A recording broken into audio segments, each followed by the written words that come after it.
Hello students, कैसे हैं आप लोग। Welcome to this session. My name is doctor Kavita Rawat, your English teacher from ICT virtual classroom. Today we will continue our previous chapter, that is Journey to the End of the Earth, written by Tishani Doshi. तो जैसे yesterday we discussed कि ये chapter जो है क्या है, एक real experience है। किसका है? तिशानी दोषी का है। और किस तरह से उन्होंने अपने एक्सपीरियंस को यहाँ शेयर किया है। और एक जो है विजिट किया था उन्होंने अंटार्कटिका को eight the end of the earth. किसके साथ किया था? एक ग्रुप था 52 स्टूडेंट्स का। और प्रोग्राम क्या था? Students on ice. क्लियर? और किसके साथ था? रशियन एक जो है वेसल थी, रिसर्च वेसल, एक लार्ज बोट, उनके साथ वो गई थी 52 स्टूडेंट्स के साथ। क्लियर? इसी को अभी हम कंटिन्यू करते हैं। और कल हमने पढ़ा था कि किस तरह से उनकी जर्नी जो है कहाँ से स्टार्ट, कितने लैटिट्यूड से स्टार्ट हुई थी, इक्वेटर जो मेड्रॉस से स्टार्ट हुई थी, कितने टाइम जोन्स जो हैं उन्होंने पास करे थे, वो हमने यहाँ पे डिस्कस, कितनी वाटर बॉडीज पास करी थी वो ऑलरेडी हमने यस्टरडे डिस्कस। अभी हम उसी को कंटिन्यू करेंगे। और जो अर्थ है वो कितनी पुरानी है? 600 मिलियन ईयर। तो यहाँ पे तिशानी दोषी के बारे में लिखा गया है, ये ऑलरेडी वी डिस्कस। तो यहाँ पे हमने जो है दिस इज द थीम, वो भी हमने यस्टरडे डिस्कस। यहाँ से हमने शुरू किया और जो हमने पढ़ा था उसको एक ओवरव्यू देखते हैं बच्चों। कि उन्होंने जो रिसर्च क्या था उनका, Russian research vessel, vessel means एक बोट थी, लार्ज बोट थी। उनसे उन्होंने जो है early the year I found means, यहाँ पे तिशानी दोषी कह रही है, my self A boat Russian research vessel. कल भी मैंने आपको बताया था कि आपको पता होना चाहिए कि कौन सी किस में गए थे वो, रशियन रिसर्च वेसल, जिसका नाम क्या था बच्चों? Akademik Shokalskiy. Heading towards the coldest, और अंटार्कटिका कैसा है? कोल्डेस्ट है, ड्राइएस्ट है और विंडियस्ट है continent in the world.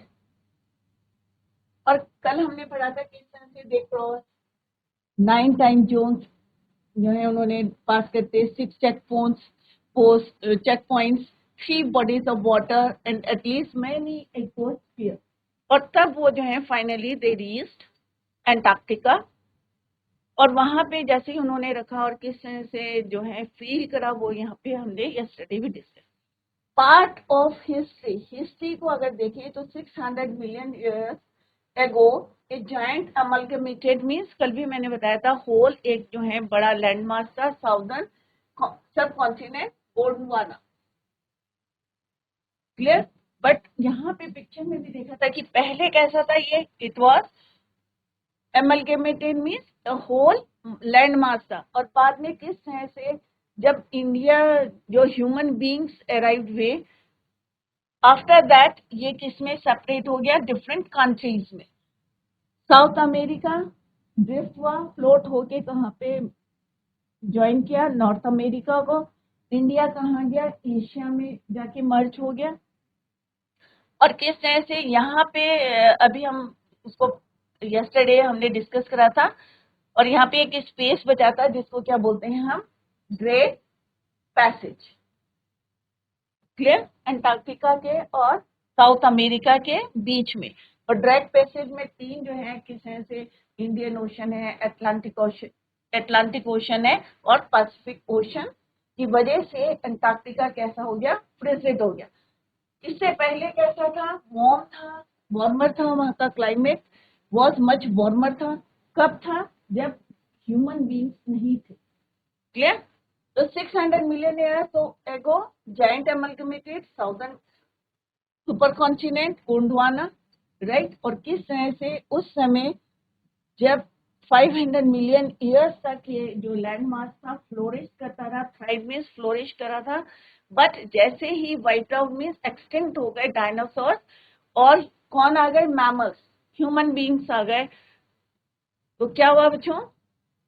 The land mass was force to separate into different countries shaping the globe. और जिस तरह से आज हम जो है प्रेजेंट टाइम का जो ग्लोब है, इस तरीके से जो है दिखता है। क्लियर? तो ये हमने यहाँ पे डिस्कस करा था बच्चों। उसके बाद हमने पढ़ा था कि किस तरह से to visit Antarctica now is to be a part of that history to get a grasp where grasp means idea. We have come from कि यहाँ पे पहुंच के ये पता करना कि हम कहाँ से आए थे और कहाँ हमारा जो है फ्यूचर में हम जाएंगे और प्रेजेंट में क्या हो रहा है, and where we could possibly be heading. It is to understand the significance of Cordilleran force. अब Cordilleran force क्या होते हैं बच्चों? Chain of mountains, chain of mountains और mountain range. बड़े बड़े जो हैं माउंटेन से ग्रेनाइट के बने हैं और कौन सी हैं? कॉर्डिलेरन फोर्स. ये अमेरिका जो है अमेरिकन वेस्ट कोस्ट से स्टार्ट होते हैं और मैक्सिको तक जो है पूरी चेन जाती है. That is called your Cordilleran force. And pre Cambrian granite shields. और बड़े बड़े जो पत्थरों के जो शील्ड्स हैं ग्रेनाइट के, सबसे हार्ड पत्थर क्या होता है बच्चों? ग्रेनाइट होता है.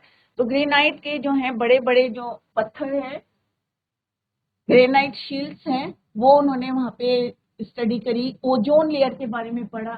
ओजोन लेयर क्या होती है? जो हमें प्रोटेक्ट करती है यूवी रे से, अल्ट्रावायलेट रे से. क्लियर? किस तरह से वो डिप्लीट हो रही है ये उन्होंने यहाँ पढ़ा. ये कार्बन जो है, कार्बन की परसेंटेज किस तरह से इंक्रीज हो रही है और उसका इम्पैक्ट क्या है, ये सारी चीजें कहाँ पे उनको पता चल रही है? एंटार्क्टिका में. इवोल्यूशन की कौन सी चीजें जो हैं एक्सटिंक्ट हो रही हैं या एंड एक्सटिंक्ट हो रही हैं या इवोल्यूशन हो रही है, कौन सी जो है क्रिएट हो रही है, जनरेट हो रही है वहां पे, और कौन सी एक्सटिंक्ट हो रही है, खत्म हो रही है. ये सारी चीजें कहाँ पता चल रही है? एंटार्क्टिका में. वंस जब भी आप जाएं तो विजिट करें एंटार्क्टिका को, तो ये सारी चीजें यू कैन इजीली वहां पे देख सकते हैं. When you think about all that can happen in a million years, और जब इन सब के बारे में आप सोचेंगे जो फोर्स है या जिस तरह से ग्रेनाइट से प्री कैम्ब्रियन ग्रेनाइट के बारे में, या कौन सी जो है स्पीसीज आपकी एक्सटिंक्ट हो रही है, या कौन सी जो है वहाँ पे कार्बन परसेंटेज बढ़ रही है, इंक्रीज हो रही है, उसका क्या इम्पैक्ट पड़ रहा है. जब ये सारी चीजों के बारे में आप सोचते हैं तो क्या होता है? माइंड मूविंग, कंफ्यूजन होता है. Imagine India pushing northwards, jamming against Asia. अब हमने अभी पढ़ा था बच्चों, अब पहले यहाँ पे था इंडिया जो है किस तरह से पुश करा है किसको, और ज्वाइन किसको करा है? नॉर्थवर्ड्स की तरफ बढ़ा है और ज्वाइन किसको करा है? एशिया को. राइट? और जब उसने यहाँ पे पुश करा, जो उसका अपर क्रस्ट था वो क्या हो गया बच्चों? किसमें फॉर्म हो गया? माउंटेन्स में फॉर्म हो गया. राइट? तो जैमिंग मीन्स किसी चीज से टकराना. तो इस तरह से आप समझ सकते हैं इसको. ये एंटार्क्टिका है और ये पूरा एक लैंडमार्क था, और यहाँ से जो है इंडियन प्लेट ने पुश करा एशिया की तरफ. जो उसका अपर क्रस्ट था वो किस में चेंज हो गया? माउंटेन रेंज बन गई, हिमालयन. राइट? और फिर यहाँ से ये किसमें मर्ज हो गया? एशिया में. क्लियर? तो इस तरह से यही यहाँ पे बताया गया है कि किस तरह से यहाँ पे ईशानी दोषी बता रही हैं कि इंडिया पुशिंग नॉर्थवर्ड और jamming against Asia. Against Asia में जैमिंग में टकराया किससे? एशिया से. टू बकल इट्स क्रस्ट, और जो उसका क्रस्ट था वो किस में चेंज हो गया? हिमालयन रेंज बन गई, क्योंकि उसे स्पेस नहीं मिला आगे बढ़ने का. तो ऑब्वियसली अगर कोई चीज आपस में टकराएगी तो क्या किसमें चेंज हो जाएगी? वो फोल्ड्स में हो, किसमें चेंज हो गई? फोल्ड्स में. और इस तरह से फॉर्मेशन हुआ हिमालय. साउथ अमेरिका ड्रिफ्ट हुआ टू ज्वाइन नॉर्थ अमेरिका. ये अभी हमने मैप में देखा था कि साउथ अमेरिका कहाँ गया? ऊपर ड्रिफ्ट हुआ, फ्लोट होके किससे ज्वाइन कर लिया? North America. ओपनिंग आपका डायरेक्ट पैसेज. अब जब पहले क्या था बच्चों, यहाँ पे आप देख सकते हैं कि ये पूरा एक ही पार्ट था. अब धीरे धीरे क्या हुआ बच्चों? यहाँ पे क्या है? अंटार्कटिका. राइट? ये अभी यहीं पे है, और ये जो नॉर्थ अमेरिका है, साउथ अमेरिका है, ये यहाँ से ड्रिफ्ट होता होता कहाँ पहुंच गया? किसको ज्वाइन कर लिया? नॉर्थ अमेरिका को. राइट? यहाँ से ये और कहाँ पे लिफ्ट हुआ? ऊपर को ये फ्लोट होते होते किसको ज्वाइन कर लिया? नॉर्थ अमेरिका को ज्वाइन कर लिया. क्लियर?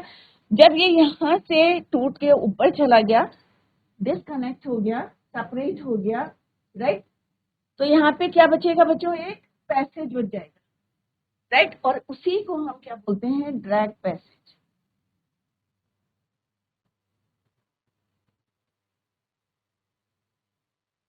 क्लियर।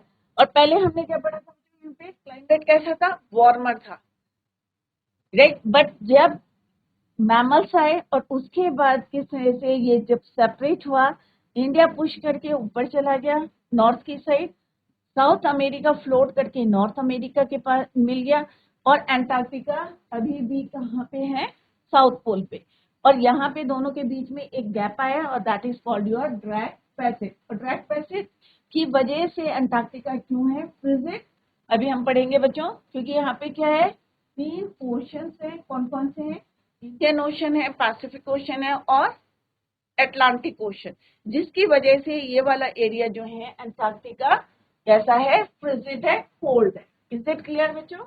तो I hope it is clear to you बच्चों कि ये है हमारा एंटार्क्टिका, जैसा भी मैंने मैप में आपको बताया, ये है नॉर्थ अमेरिका, ये जो है ऊपर लिफ्ट हो गया, sorry south America, north America से मिल गया साउथ अमेरिका, क्लियर। यहाँ पे जो ये पैसेज है that is called your Drake passage, clear. Is it clear? इतना आपको क्लियर हो गया कि हिमालय कैसे बने, right. Drifting to join North America, opening up the drag passage to create a cold circumpolar current. अब ये cold circumcurrent किसकी वजह से बनी है, जो हमारे 3 यहाँ पे ओशंस हैं उनकी वजह से यहाँ पे कौन सी करंट बनी, सर्कमपोलर करंट, कीपिंग एंटार्क्टिका फ्रिजिड, और इसी की वजह से क्या है, ये एंटार्क्टिका फ्रिजिड है, कोल्ड है, desolate and eight the bottom of the world, और इसी की वजह से ये कहाँ पे है, अनइनहेबिटेड है, क्योंकि बहुत ज्यादा कोल्ड है, फ्रोजेड है, इसी की वजह से। डेसोलेट का मतलब क्या होता है बच्चों, uninhabited and giving an imagination, right. तो यहाँ पे क्या है, एंटार्क्टिका फ्रोजेड क्यों है, due to the cold circumpolar current. और कोल्ड सर्कम पोलर करंट क्यों बनी है, क्योंकि यहाँ पे 3 जो है ओशंस हैं, और उसकी वजह से ये क्या है, keeping Antarctica frigid, clear, at the bottom of the world. और इसी की वजह से ये कहाँ पे है, at the bottom of the world, पूरे वर्ल्ड के बॉटम में, last at the end of the, क्योंकि हमारा टाइटल भी क्या है बच्चों, the journey at the end of the to the end of the world for a sun worshipping. तो I hope it is clear to you. थोड़ा सा आपको लग रहा होगा कि यहाँ पे किसकी बात कर रहे हैं, कौन से फोल्ड्स हैं, प्रीकैम्ब्रियन ग्रेनाइट है। तो यहाँ पे वही बताना चाह रही हैं कि जब आप एंटार्क्टिका में पहुंचेंगे तो आप जो है यू कैन जो है फाइंड आउट कर सकते हैं कि प्रेजेंट में हमारा जो है अर्थ कैसी है, प्लैनेट कैसा है, पास्ट में कैसा था, और आने वाले में भी आप प्रिडिक्ट कर सकते हो कि क्या होने वाला है, क्योंकि हमें पता है कि कितने हमारी जो है पॉपुलेशन इंक्रीज हो रही है, और उसकी वजह से जो आज हमारा जो बर्निंग टॉपिक क्या है, क्लाइमेट चेंज, ग्लोबल वार्मिंग। तो आने वाला समय भी हमें पता चल रहा है किसकी वजह से, तो visit Antarctica. Present, past, future, तीनों चीजों को आप जो है फैक्ट्स को फाइंड आउट कर सकते हैं टू विजिट एंटार्क्टिका। अब यहाँ पे फर्दर पेशानी दोषी कह रही है, for a sun worshipping south Indian like myself. वो कह रही कि मैं किसकी पूजा करती हूँ, सन वर्शिपिंग, सूरज की, और मैं south Indian like my self 2 weeks in a place where 90% of the Earth's total ice volumes are stored is a chilling prospect. अब वो कह रही कि भाई मैं क्या हूँ, सन वर्शिपिंग जो है साउथ इंडियन हूँ, बट यहाँ पे 2 दिन से या 2 weeks इन अ प्लेस जहाँ पे पूरे जो है total volume of the ice कह सकते हैं, वो यहाँ पे क्या है, प्रेजेंट है एंटार्क्टिका में। 90% of the world percent of the Earth's total ice volumes are stored in chilling prospect, not just for circulating and metabolic function, but also for the imagination. तो आप इमेजिन कर सकते हैं कि 90% अर्थ का जो आइस है कहाँ पाया जाता है, एंटार्क्टिका में। तो कितना कोल्डेस्ट प्लेस होगी वो, चाहे आपके जो है मेटाबॉलिक फंक्शंस हैं, जो आप सबका जो है उस सब इफेक्ट किस पे पड़ेगा, हमारे सर्कुलेटरी में as well as metabolic functions में। It's like walking into a giant ping pong ball devoid of any human mark. और आप कह सकते हैं कि ये क्या है, एक तरह से क्या है, इट इज द वॉकिंग। एक पिंग पोंग बॉल होती है बच्चों, गोल सी होती है, व्हाइट कलर की होती है। तो यहाँ पे चलना ऐसा लगता है कि हम किस पे चल रहे हैं, we are walking into a giant, बड़ी सी जो है पिंग पोंग बॉल में, devoid of any human marker. कुछ यहाँ पे ह्यूमन मार्कर्स नहीं है, कोई ट्रीज नहीं है, राइट, कोई बोर्ड्स नहीं है, बिल्डिंग्स नहीं है।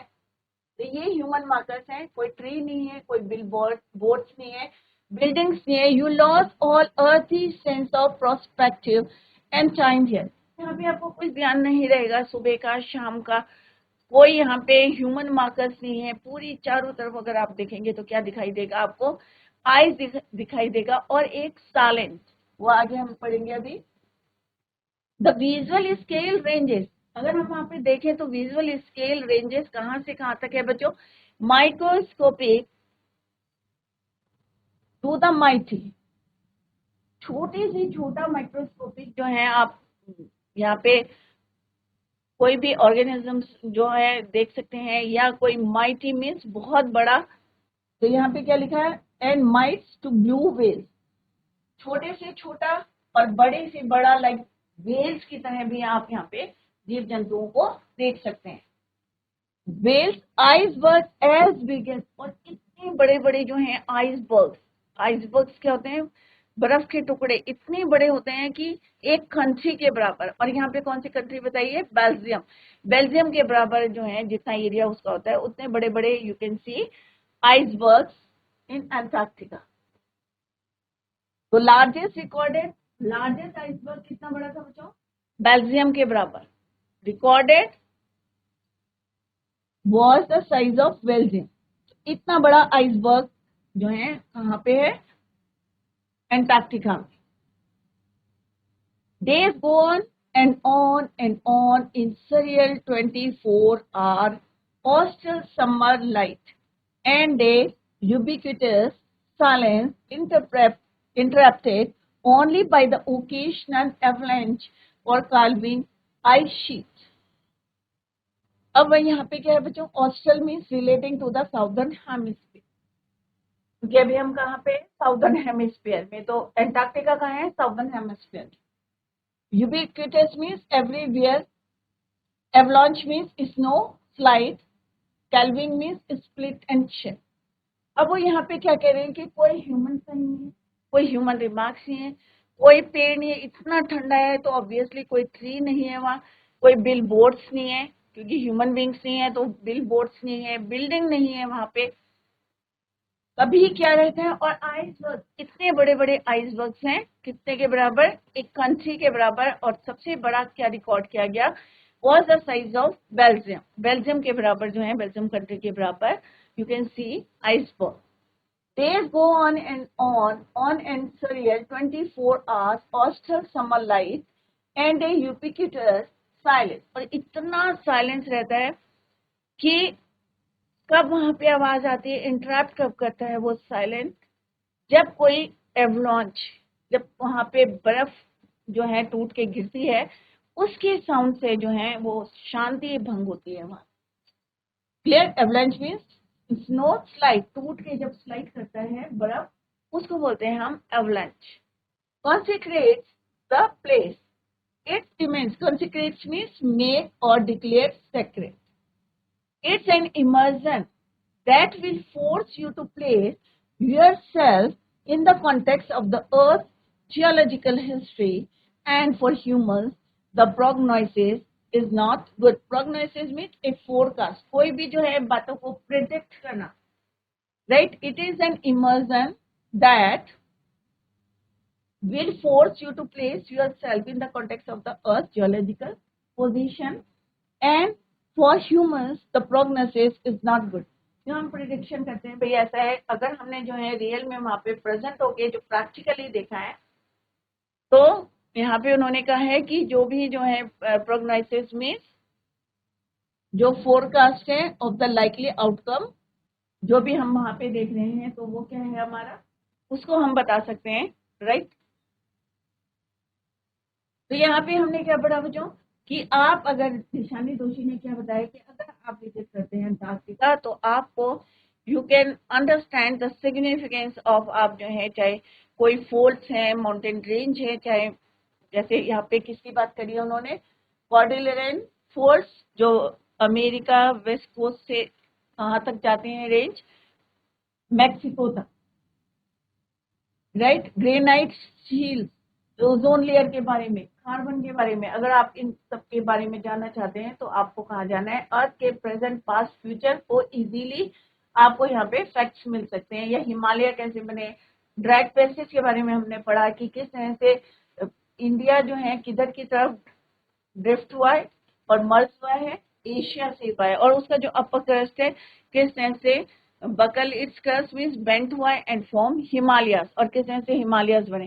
सेकंड हमने पढ़ा कि किस तरह से जो ये गोंडवाना लैंड मास था इसका एक पार्ट था साउथ अमेरिका, और किस तरह से साउथ अमेरिका ऊपर ड्रिफ्ट होके किससे मिला, join North America. Antarctica remain at South Pole, और साउथ अमेरिका और इसके बीच में जैसे हमने पढ़ा था एक पैसेज था that is called your Drake passage, और ये क्रिएट क्या करते हैं, कोल्ड सर्कमपोलर करंट, और इसी की वजह से क्या है, कीपिंग अंटार्कटिका फ्रीजेड, क्योंकि यहाँ पे 3 ओशन है, इंडियन ओशन, अंटार्कटिक ओशन, और दूसरा तीसरा क्या है, पैसिफिक ओशन। नेक्स्ट हमने पढ़ा कि यहाँ पे किस तरह से एक साउथ इंडियन, क्योंकि यहाँ पे सन नहीं जो है इजीली निकलता नहीं है, तो उनको यही लगता है कि एक सन वर्शिपिंग साउथ इंडियन के लिए कितना डिफिकल्ट होगा to spend these days, clear. According to the author, if one wants to have a glimpse of history and from where we have originated along where we are headed means present, past, future, आपको अगर जानना है तो आप एक बारी कहाँ visit करें, Antarctica. Antarctica is the right place. It is the best place to research and understand about the mountain ranges. अगर आपको माउंटेन रेंजेस के बारे में पता है, या किस तरह से हमारा जो लैंड मास था गोंडवाना किस तरह से सेपरेट होकर डिफरेंट कंट्रीज बनी है, या ओजोन के बारे में if you want to know about ozone की किस तरह से डिप्लीशन हो रहा है, उस पर भी इफेक्ट पड़ रहा है, क्योंकि ओजोन लेयर क्या है बच्चों, प्रोटेक्टिव लेयर है जो हमें यूवी रेज से बचाती है, एंड कार्बन, और जो कार्बन की परसेंटेज इंक्रीज हो रही है उसका क्या इफेक्ट इवन ओजोन लेयर पे भी पड़ रहा है, वो आप यहाँ पे देख सकते हैं। इवोल्यूशन, कौन कौन सी स्पीसीज यहाँ पे हैं या कितनी एक्सटेंट हो रही है, ये सारी चीजें आप you can easily find out here. It is capable of giving an insight of the future, and that can be really startling. It was very difficult experience for the narrator as being a South Indian sun-worshipping man. It was hard for him or anyone else to imagine living in a place where 90%, आप imagine कर सकते हैं अभी यहाँ पे हमारे ठंडा होता है तो हमें कितना कोल्ड फील होता है, राइट। अगर हम जो है जहाँ पे स्नोफॉल होता है या इतना जो है ठंडा होता है बहुत ज्यादा, तो हमें कितनी ठंड लगती है, और आप इमेजिन कर सकते हैं जहाँ पे पूरे अर्थ का टोटल वॉल्यूम 90% आइस जो है अंटार्कटिका में मिलती है, और आप जो है वहां पे रह रहे हैं, तो आप इमेजिन कर सकते हैं कि आप किस कंडीशन में होंगे, राइट बच्चों। क्योंकि हम तो थोड़ी सी ठंड को भी बेयर नहीं कर पाते, तो आप इमेजिन कर सकते हो कि निशानी दोषी और 52 जो उनके ग्रुप के लोग थे, living in a place where 90% of the Earth's total ice volumes are stored. Clear. और ग्लेशियर्स क्या होते हैं बच्चों, हमारे ग्लेशियर्स हमारे स्टॉक होते हैं, हमें पानी कहाँ से मिलता है जब बारिश नहीं होती, तो यही ग्लेशियर से हमारे को पानी मिलता है during summer. Not only biologically physically difficult but also for imagination, a place untouched by humans and their invention. अभी ऐसा प्लेस है कि जहाँ पे अभी हमने ज्यादा इन्वेंशन नहीं करे हैं। It gives an experience that makes you forget about all the other. वहां रह के आपको कुछ ध्यान नहीं रहेगा, आप right think about the other thing from further. क्या कहते हैं यहाँ पे ईशानी दोषी कि from small creature like midges and mites to huge creature, छोटे से छोटा माइक्रोस्कोपिक क्रिएचर और बड़े से बड़ा आप ह्यूज वेल्स को यहाँ पे देख सकते हैं, ब्लू वेल्स एंड आइसबर्ग, और इतने बड़े बड़े आइसबर्ग्स, कंट्री के बराबर आइसबर्ग्स को आप यहाँ पे देख सकते हैं, बेल्जियम के बराबर, right. Everything can be found in Antarctica. सारी चीजें कहाँ पाई जाती हैं? ये सारी चीजें आप कहाँ देख सकते हैं? यू कैन इजीली कहाँ देख सकते हैं बच्चों? एंटार्क्टिका में, जो सबसे क्या है and point of the world. Clear? तो अभी हमने जैसे अभी पढ़ा था कि कॉर्डिलरन जो है माउंटेन से कहाँ तक है, नॉर्थ अमेरिका के वेस्ट कोस्ट से कहाँ तक है, मैक्सिको तक है, राइट। उनके बारे में आप पढ़ सकते हैं, चाहे आप ओजोन लेयर के बारे में पढ़ सकते हैं, सब कहाँ पढ़ सकते हैं आप? प्रैक्टिकली एंटार्क्टिका में। Days are never ending, days जो है कभी नहीं खत्म होते, 24 आवर्स के होते हैं, with sunlight all the time falling on the southern hemisphere, क्योंकि साउदर्न हेमिस्फीयर में क्या है, कभी एंड ना, जैसे अभी हमने पढ़ा था 24 आवर्स का क्या होता है, डे होता है। नेवर एंडिंग मीन्स कभी ना खत्म होने वाली on the southern hemisphere. It is a setting that forces you to ponder upon Earth's geological history and helps you foresee future which for humans does not seem very pleasant. Human impact. अब हम देखेंगे कि human क्या क्या impact पड़े। अभी हमने क्या पढ़ा बच्चों?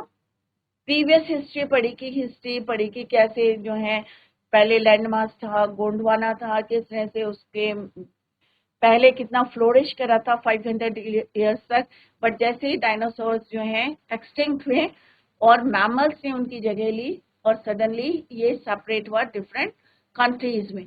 किस तरह से हमने देखा कि इंडिया कहाँ पे ड्रिफ्ट हुआ, कहाँ मर्ज हुआ, एशिया से मर्ज हुआ, और किस तरह से हिमालयस बने, उनका क्रस्ट जो है किस तरह से बेंट होके इट फॉर्म्स हिमालय। सेकेंड हमने पढ़ा कि किस तरह से अंटार्कटिका से सेपरेट होके साउथ अमेरिका किसको ज्वाइन करा, ज्वाइन नॉर्थ अमेरिका, एंड जो पैसेज था that is called your Drake passage, और इसी की वजह से it create polar circumpolar current, और जिसकी वजह से कि द एंटार्क्टिका कोल्ड, इसी की वजह से जो है वो कोल्ड है एंटार्क्टिका। 3 ओशन के नाम बताए थे, वो हमने डिस्कस करा है। Clear? Human impact. Human civilization have been around for a partly. This spelling is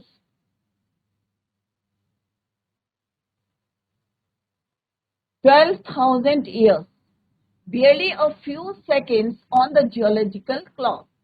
In that short, अब हमें बताए कि जो हमारी अर्थ है वो कब का है, 650 मिलियन ईयर्स। कितना है? 650 मिलियन। ये हमने अभी पढ़ा था प्लीज, जब हमने हिस्ट्री पढ़ी थी। अब हम क्या करें, ह्यूमन सिविलाइजेशन को अभी जो है डेवलप होने में कितना टाइम लगा है? मोस्टली हम जो है अप्रॉक्स हम आए हैं 12,000 ईयर्स। क्लियर? और अगर हम जियोलॉजिकल टाइम स्केल में देखेंगे तो बहुत कम है, few second on the geological clock. In that short amount of time, इतने कम समय में हमने क्या किया, let's see. We have managed to create, clear, तो इतने कम समय में we have managed to create quite rapid etching or dominance over nature with our villages, towns, cities and mega cities. तो यहाँ पे क्या बोल रहे हैं वो? Human civilization have been around for a paltry 12,000 years. अगर हम देखें यहाँ पे कि ह्यूमन सिविलाइजेशन को paltry insignificant, petty 12,000 years, barely a few seconds. अगर हम जियोलॉजिकल क्लॉक में देखें तो कुछ कुछ समय हुआ है, हमें कुछ सेकंड्स हुए हैं, और इतने कम समय में हमने क्या किया है, कितना हमने जो है अपने नेचर पे हम जो है डोमिनेंस हो गए हैं, हमने कितना उसको ओवर यूज करा है। रकेश का मतलब होता है रो और कन्वर्शन, एचिंग मीन्स एनग्रेव, और dominance over nature with art. और हमने कैसे डोमिनेंस करा, हमने विलेजेस बनाए, सिटीज बनाए, उससे भी हमें सेटिस्फेक्शन नहीं हुआ, फिर हमने मेगा सिटीज बनाए और हमने पूरा एनक्रोच कर दिया अपने प्लानेट को इतने कम समय में। किसकी वजह से वहां बच्चों? The rapid increase of human population has left us battling with other species for limited resources. Resources जो है लिमिटेड है, बट लिविंग जो है कितने हैं, एनिमल्स भी हैं, इंसेक्ट्स भी हैं, उनके सब के बीच में जो है एक बैटल है, क्योंकि रिसोर्सेज क्या है हमारे, लिमिटेड है। But increase of human population has left us battling with, और उन्होंने हमें इस पे छोड़ दिया कि हमें बैटल करना पड़ा है to use that resources. And the unmitigated burning of fossil fuels has now created a blanket of carbon dioxide. Unmitigated means unconditional. हमने ये नहीं सोचा कि आने वाले फ्यूचर में फ्यूचर जनरेशन को किसी चीज जो है प्रॉब्लम फेस करनी पड़ेगी, हमने उसको जो है बर्निंग ऑफ फॉसिल फ्यूल को हमने यूज करा। सबने पढ़ा होगा कि फॉसिल फ्यूल को बनने में कितना टाइम लगता, मिलियन ऑफ ईयर्स लगते, और हमने उसको रैपिडली यूज करा, और उसका कॉन्सिक्वेंसेस क्या थे कि हमने क्या क्रिएट करा, a blanket of carbon dioxide CO2। और सबको पता है कितनी इंजरियस होती है carbon dioxide around the world, which is slowly but surely increasing the average global temperature. जिसने क्या करा, धीरे धीरे कॉन्सिक्वेंसेस क्या हुए उसके रिजल्ट, कि धीरे धीरे टेम्परेचर क्या हो गया, बढ़ गया, एवरेज ग्लोबल टेम्परेचर इंक्रीज। किसकी वजह से हुआ? क्योंकि हमने क्या करा, पेड़ों को काटा, डिफोरेस्टेशन करा, कटिंग डाउन द ट्रीज। क्यों करा? क्योंकि हमने जो है बर्निंग के लिए यूज करा, या फॉर अदर पर्पसेस के लिए हमने यूज करा। और हमने क्या करा कि unmitigated burning of fossil fuels को इतना यूज करा, और जिसने क्या प्रोड्यूस करी, carbon dioxide, and form a blanket of carbon dioxide. और धीरे धीरे स्लोली हमें पता नहीं चला, और कैसे increasing the average global temperature. Right, climate change is one of the most hotly contested environmental debates of our time. इस समय सबसे बर्निंग टॉपिक क्या है, डिबेट क्या है? Climate change. क्योंकि आज सारे लोग जो है, पूरा वर्ल्ड जो है फेस कर रहा है क्लाइमेट चेंज। जब बारिश होनी है तब बारिश नहीं होती, टेम्परेचर इतना इंक्रीज हो रहा है। Clear? Will the West Antarctic ice sheet melt entirely? क्या जिस तरह से हमारा टेम्परेचर इंक्रीज कर रहा है, क्या हमारा जो एंटार्क्टिक आइस शीट है, जो हमारा फ्यूचर जो है वाटर स्टोर है, क्या ये मेल्ट हो जाएगा एंटायरली, पूरी तरह से पिघल जाएगा due to the increasing in temperature? Will the Gulf stream ocean current be disrupted? जो हमारी गल्फ स्ट्रीम ओशन से, क्या ये भी डिस्टर्ब हो जाएंगी? राइट?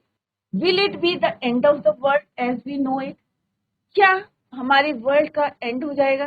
कि इसी तरह से अगर ह्यूमन इम्पैक्ट पड़ेगा हमारे नेचर पे, हम जो है किस तरह से रैपिडली वी यूज और डोमिनेंस कर रहे हैं अपने नेचर को, चाहे वो हम अपने शेल्टर के लिए कर रहे हैं, चाहे हम उसको अपने फूड के लिए कर रहे हैं, अपनी लग्जूरियस लाइफ को के लिए कर रहे हैं। तो इसका इम्पैक्ट क्या हो रहा है कि धीरे धीरे क्या हो रहा है, टेम्परेचर इंक्रीज हो रहा है। और सबसे पहला रीजन क्या है इसका, increase, rapid increase in human population. तो क्वेश्चन यही रेज होते हैं बच्चों कि क्या क्लाइमेट चेंज जो है इसकी वजह से क्या एंटार्क्टिक जो हमारा आइस शीट है, क्या ये एंटायरली मेल्ट हो जाएगी? क्या gulf stream ocean current be disrupted, या will it be the end of the world as we know it? Maybe, हो सकता है, मे बी और मे नॉट बी। अगर हम अवेयर नहीं होते हैं या लोगों को अवेयर नहीं कराते हैं, तो हो सकता है कि ये जितने क्वेश्चन अभी रेज हो रहे हैं हमारे माइंड में पॉसिबल है। तो यहाँ पे दो क्वेश्चन है, मे बी और मे नॉट बी। हो सकता है और हो नहीं भी सकता है अगर हम कंट्रोल करते हैं। Either way, Antarctica is a crucial element in this debate. तो सबसे क्रूशियल जो हमारा डिबेट किस पे चलेगा, ऑब्वियसली एंटार्क्टिका, क्योंकि यहीं पे हमें प्रेजेंट, पास्ट, फ्यूचर तीनों के बारे में हमें पता चल रहा है कि प्रेजेंट में कैसे हैं, पास्ट में कैसे थे। जैसे अभी हमने पढ़ा था पास्ट में कैसे थे बच्चों, वार्मर था क्लाइमेट। अब क्या है बच्चों, बिल्कुल टोटली क्या हो गया, फ्रिजिड हो गया। पहले क्या थे, डायनासोर्स थे, वो वाइप आउट हो गए, राइट। किसने उनकी जगह ले ली, मैमल्स ने ले ली। और उनके आने से क्या हुआ, उसको सेपरेट हो गए और डिफरेंट कंट्रीज में गोंडवाना लैंड जो है डिवाइड हो गया, सेपरेट हो गया इनटू डिफरेंट कंट्रीज में। क्लियर। और किस तरह से अंटार्कटिका जहां वार्मर था टेम्परेचर, वहां क्या हो गया, फ्रिजिड हो गया। किसकी वजह से हुआ, क्योंकि वहां पे एक डायरेक्ट पैसेज बना और वहां पे क्या क्रिएट हुई, सरकम पोलर करंट। किसकी वजह से हुई, तीन ओशन है वहां पे, इंडियन ओशन, अटलांटिक ओशन और पैसिफिक ओशन। तो यहाँ पे वो वार्न कर रहे हैं, सबको वार्न कर रहे हैं कि अगर हम इसी तरीके से जो है, ये सारी चीजें हमें कहाँ पता चली, ईशानी दोषी कह रही जब उन्होंने विजिट करा एंटार्क्टिका में। तो सबसे बर्निंग टॉपिक क्या रहेगा एंटार्क्टिका के बारे में, क्योंकि वहीं पे जो है आइस शीट जो है मेल्ट हो रही है। Not just because it's the only place in the world which has never sustained a human population and therefore remains relatively pristine in this respect, but more importantly, because it holds in its ice core half million year old carbon records trapped in its layers of ice. और यहाँ पे क्या है कि इसमें, क्योंकि यहाँ पे क्या है, सबसे कोल्डेस्ट प्लेस है, फ्रिजिड प्लेस है, तो ऑब्वियसली यहाँ पे क्या है, हमारे पास रिकॉर्ड्स हैं किसके, कार्बन लेयर के। और कितने पुराने आइस कोर्स मीन्स जो वहां पे बर्फ है उसके अंदर, कोर के अंदर, इंटीरियर में 500,000 ईयर, आप इमेजिन कर सकते हैं 500,000 ईयर ओल्ड कार्बन रिकॉर्ड्स हमें वहां पे मिल सकते हैं एंटार्क्टिका में। इसीलिए ये क्या है, क्रूशियल, यहाँ पे क्या लिखा है, element in this debate, trapped in its layer, उसकी लेयर में क्या है, ट्रैप्ड है, layer of ice. If you want to study and examine the earth's past, present and future, अगर आपको पढ़ना है या आपको समझना है कि अर्थ का प्रेजेंट क्या था, प्रेजेंट में क्या चल रहा है, या पास्ट में क्या था, या फ्यूचर में क्या होने वाला है, तो इसके रिकॉर्ड कहाँ पे ट्रैप्ड हैं बच्चों, एंटार्क्टिका की आइस शीट में। तो ये ईशानी दोषी ने जब उन्होंने विजिट करा और वो यहाँ पे इस चैप्टर के थ्रू हमें शेयर कर रही है, तो बहुत इंपॉर्टेंट है क्योंकि सबको जानना है, एवरीबॉडी, हम भी जो है थोड़े एक्साइटेड हैं to know about our earth, about उसका जो है फ्यूचर के बारे में, उसके प्रेजेंट के बारे में, पास्ट के बारे में, क्योंकि एक लिविंग प्लैनेट कौन है, अर्थ। तो बच्चों घर में इसको रिवाइज करें और कहीं पे समझ में नहीं आ रहा है तो आप उसको क्वेश्चन को पुट कर सकते हैं। In the next lecture you can clear your doubts. तो बच्चों in the next lecture we will continue the same, till then bye, take care, have a nice day.